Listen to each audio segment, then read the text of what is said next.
All right, so if this ceasefire does not work and war continues, then we can expect in round 2, the fighting will get much worse.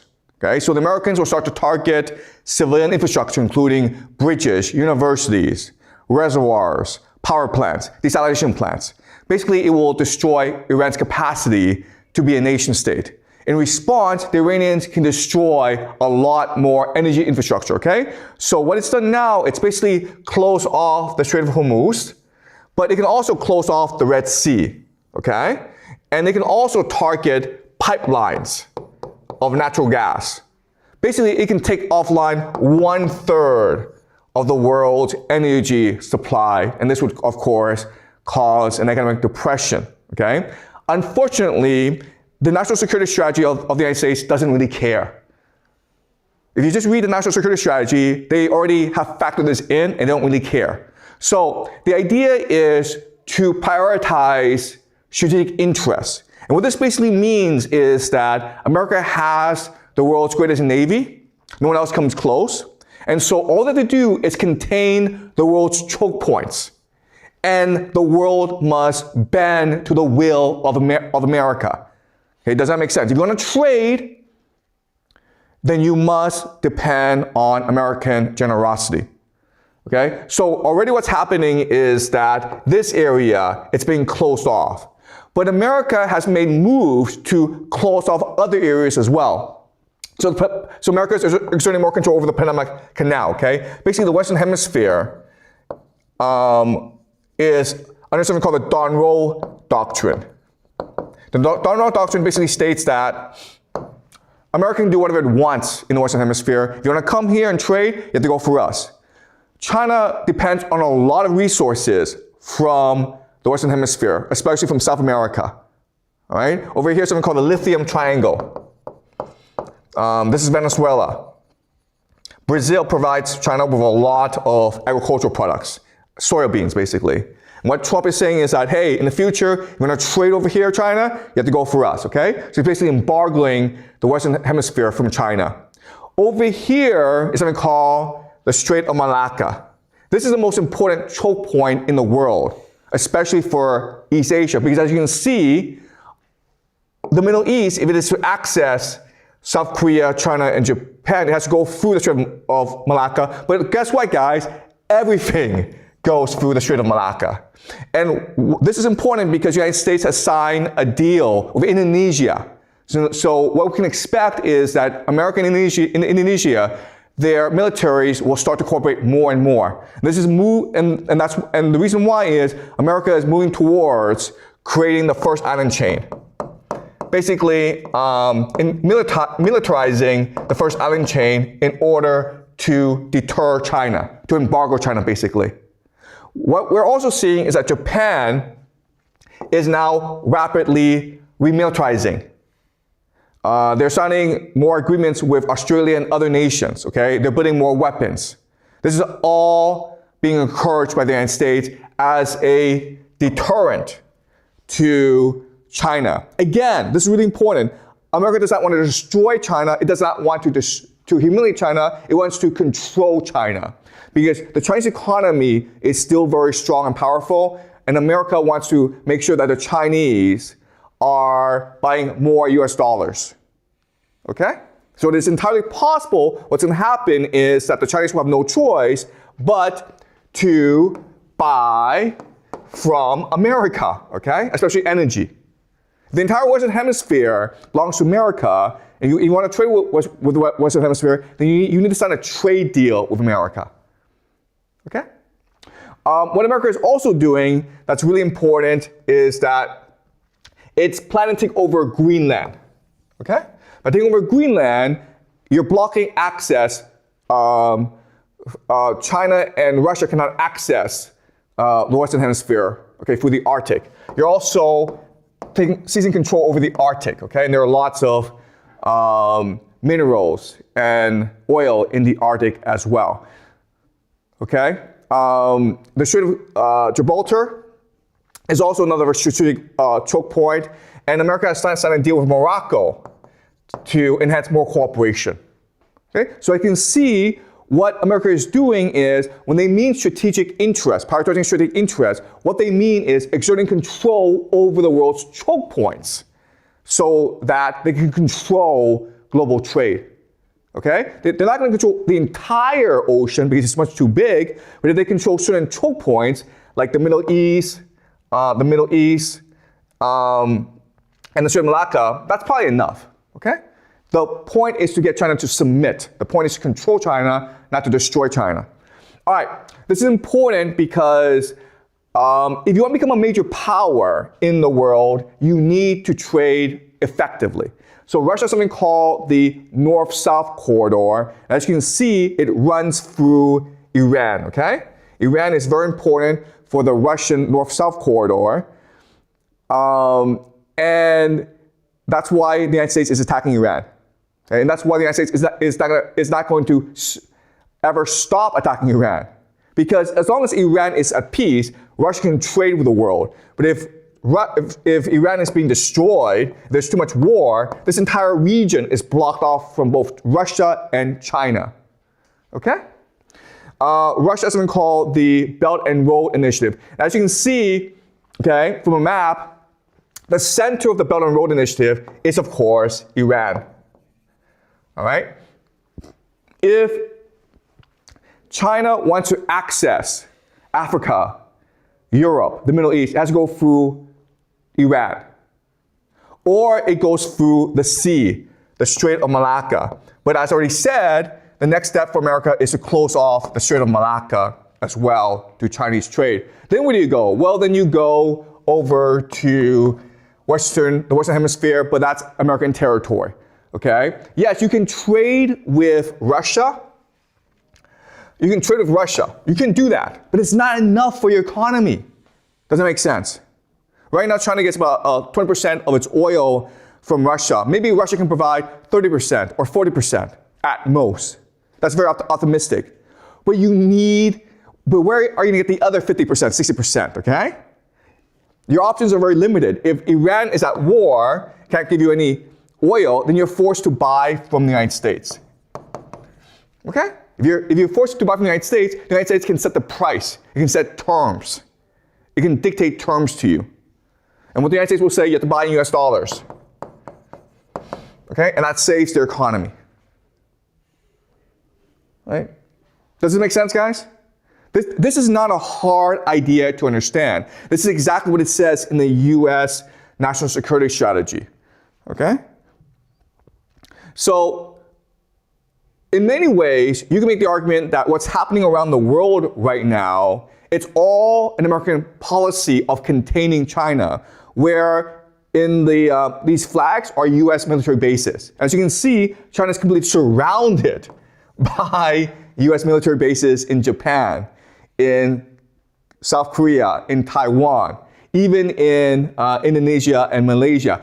Philippines, China's completely surrounded, okay? And this is it, the Strait of Malacca. This is a major choke point. And as you can see, it's not that hard for America to cut off that choke point, right? You see how much trade goes through the Strait of Malacca? You can see how many US bases are here. And you can see a lot of this trade goes to the Middle East, but hey, guess what? The Middle East is at war right now, so no more oil, no more energy, no more LNG from the Middle East. So you might go to Angola, but this is very important. The Americans have recently announced a naval blockade in the Indian Ocean, okay? So that's cut off your route as well. So if you're China, yes, you could rely on Russia, but you see how little this is, okay? There's too little trade between Russia and China, and you could build it up, but it's going to take you 10, 20 years' time.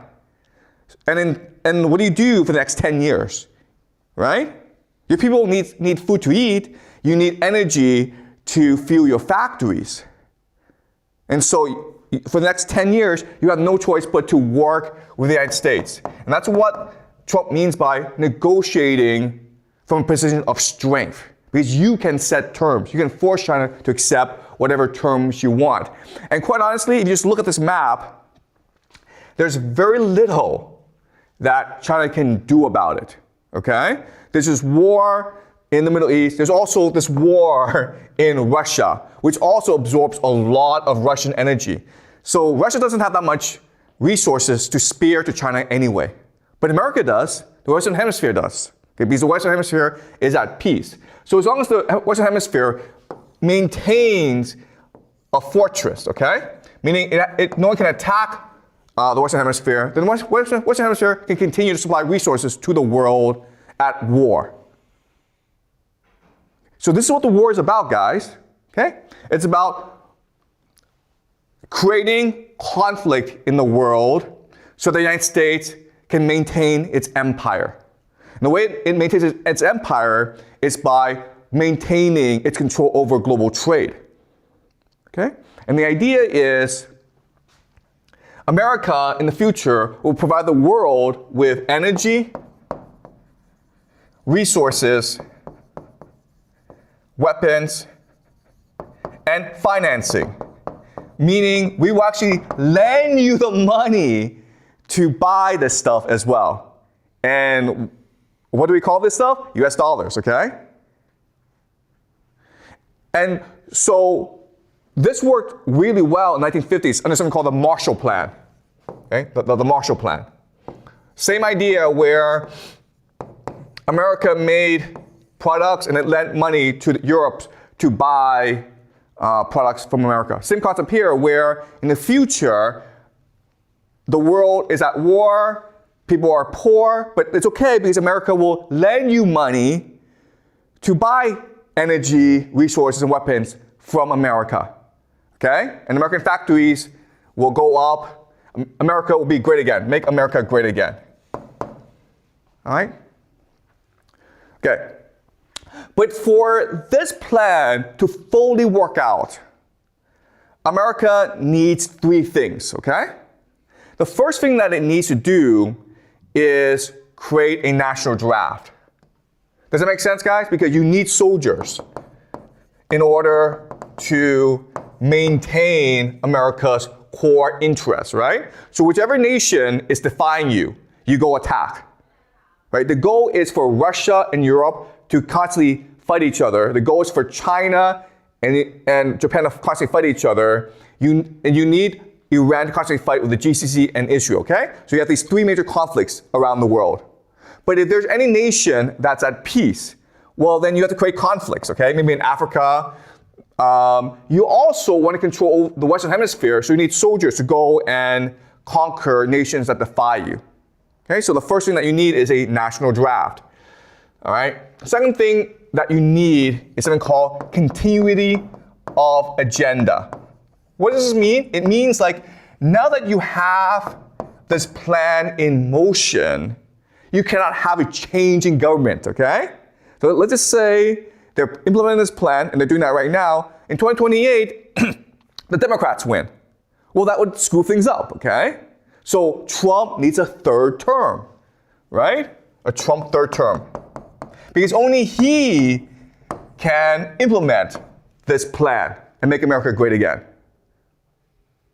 Okay? And the third thing that you need is an AI surveillance state.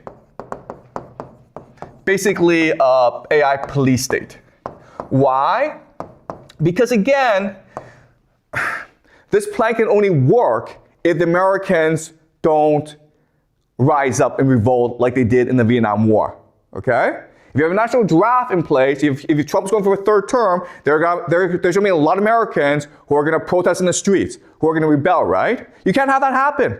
They'll screw things up. Therefore, you need an AI surveillance state in order to help them see the light, right? So, ICE, guys, okay? ICE. People believe that ICE is being sent to the streets of America in order to catch illegal immigrants. The problem with this is that you don't need ICE. You just need cooperation from the state authorities, okay? What ICE is really doing is basically creating conditions for a police state. It's normalizing or making common the idea of armed soldiers patrolling the streets of America in all the major cities. All right? And the reason why we think this, or we can suspect this, is look at their budget, man. Look at this budget. Before, the budget was kind of stable, then boom, it goes up to $90 billion. That's a lot of money, okay? That's almost like a new national police force that is only obedient to Donald Trump. It's basically Donald Trump's private police force in order to implement his vision, okay? Also, data centers, guys. Data centers. Now, I know that some of you are big fans of artificial intelligence, but artificial intelligence doesn't really make any money, right? ChatGPT, you can't make money off that. You can't make money off digital girlfriends or digital pets, right? So why is America building all these data centers around the world? In fact, the federal government under Trump has a plan called Operation Stargate, where they will build $500 billion, okay? They will invest $500 billion in building data centers around the United States. Well, you would want to build data centers if you want to create a AI surveillance state, right? Where everyone has digital ID, digital currency, and where everyone can be monitored to avoid people from rebelling against Trump. Okay? And that is the idea, okay? And you listen to this and you think, oh my God, America is doomed. Or Donald Trump's going to become king for the rest of his life. There's nothing we can do. Well, the problem is this. The problem is that this idea of imperial conquest is actually not a new idea, guys, okay? It really isn't. Empires have been doing this for a long, long time. It has not worked out well. Okay? So the goal, again, to summarize, is to create a situation where you have Greater North America, or what they call the Technate. Okay? And this becomes a fortress. You have infinite resources, infinite manpower, and you can sell weapons, resources, and financing to the rest of the world. And you want to create as much conflict in the world as possible, right? So here it'll be between China and Japan. Here it'll be between Iran, Israel, and the GCC, okay? Here it'll be between Europe and Russia. Basically, you want a world forever at war so that you can control the world. And all America has to do is control key choke points, okay? Key strategic choke points, like the Strait of Malacca, Hormuz, Gibraltar, Panama.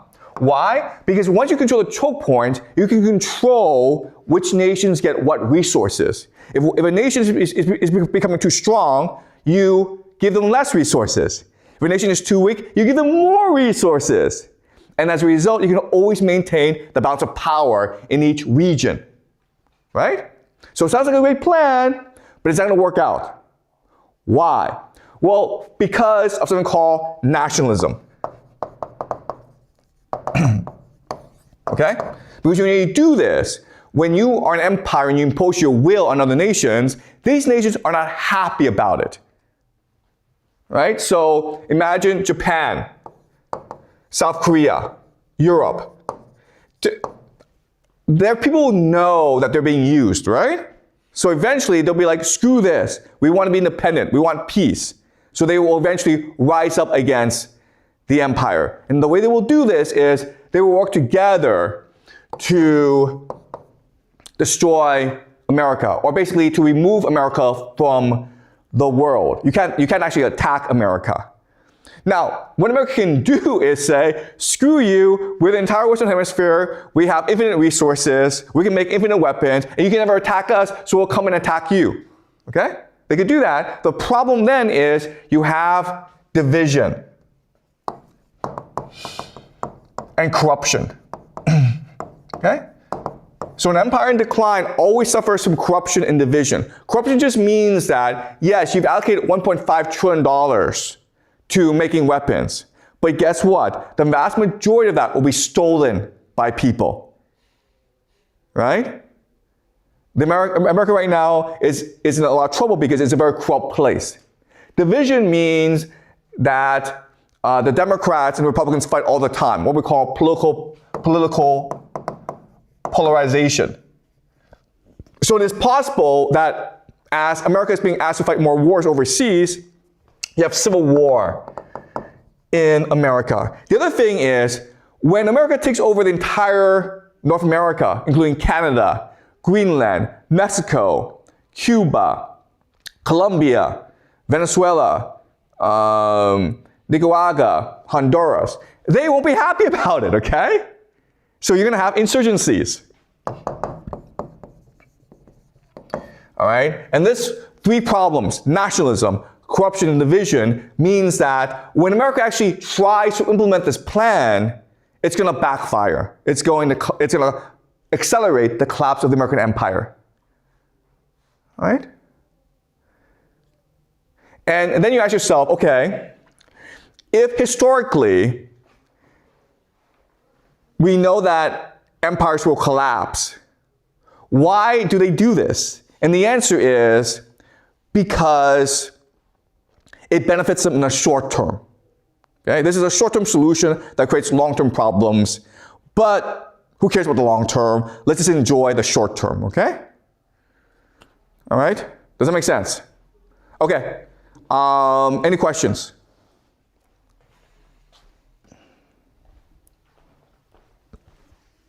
But for the war between Iran and America, you previously said that America will lose the war, but according to the analysis that you just did, like America will try to control nations around China and those nations, but it will finally backfire. So the result of that predictions will still be America will lose, right?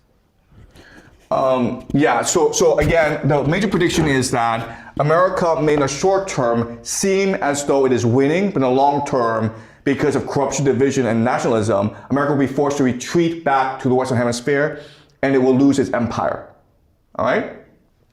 And yes, America will lose the war in Iran. Okay, be forced to retreat from Iran, but it doesn't really have to win the war. It doesn't have to defeat Iran. It just has to make Iran constantly in a state of chaos and war. Okay, does that make sense? Because the point is to control the choke points. Okay, the key are the choke points. These are the keys. This is what America must protect. And what happens in Europe, Russia, China, Japan, Iran doesn't really matter. But what America wants to do is create as much chaos as possible in these places so that they depend on America for resources, for financing, for weapons. Okay, does that make sense? Okay, America doesn't really care anymore if it loses its war in Iran. That's not the point. The point is to maintain control over these strategic choke points, so the world depends on American resources to survive. Okay? Yeah? Does China or any other countries discerns that America is trying to control the trade route of China? Oh, look. Okay. What America is doing is obvious, all right? It's silly. It's really obvious to people, right? There's nothing you can do about it. There's nothing you can do about it because America has a blue water navy that controls the oceans. So the question then is, what happens in the long term? Well, in the long term, what's going to happen is that Russia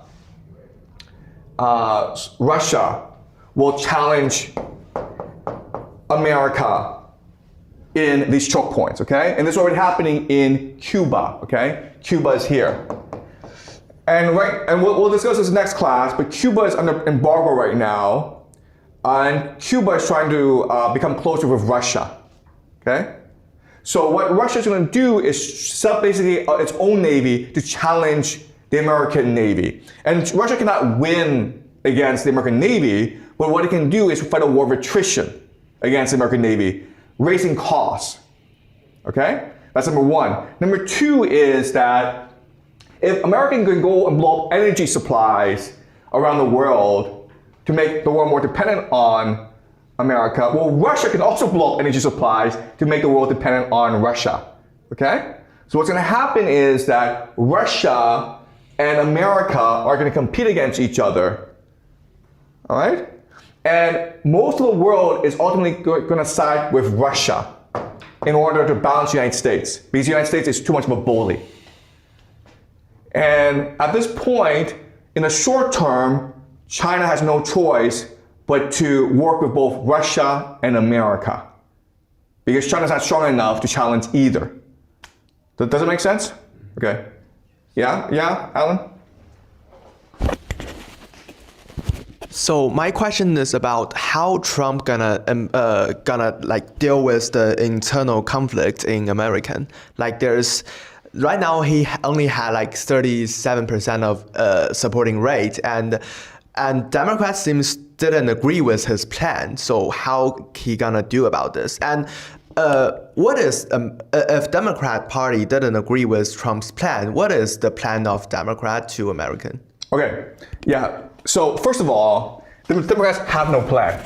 Okay. This is why America is in so much trouble, because the Democrats have absolutely no plan of themselves. Okay. So even if the Democrats were to win office in 2028, what they will probably do is continue Trump's plan, because they themselves don't have any plan. Trump's plan to stay in power is just basically he'll cheat. Okay. He'll rig the elections. He'll cheat. Okay? That's his plan moving forward. And he'll probably get away with it. Okay? Okay. Any more questions, guys? All right, so we'll continue this next class, okay?